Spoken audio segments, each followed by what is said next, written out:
Hey everyone, welcome to our channel. In today's video, we'll learn how to archive Trello card and list.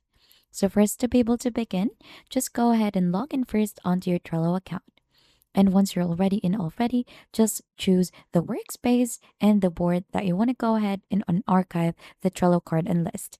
So we're currently in here already. And first, to be able to begin, let's start to archive first some cards and list in here.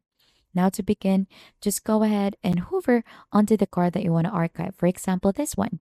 Just click onto this pen icon in here and it should give you an option to archive that.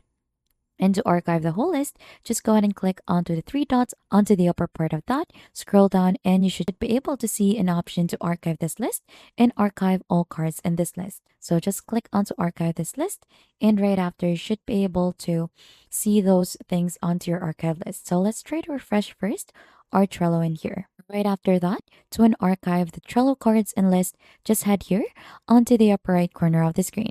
So click onto the three dots and you should be able to find in the archive items. Now to unarchive each Trello cards, you should be able to find that one in here. To unarchive them, just go ahead and send this back to the board.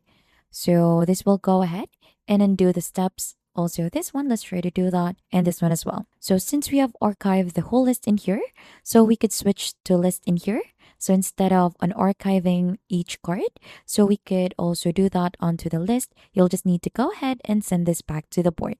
So as you can see, we have the list back again and also the cards in here.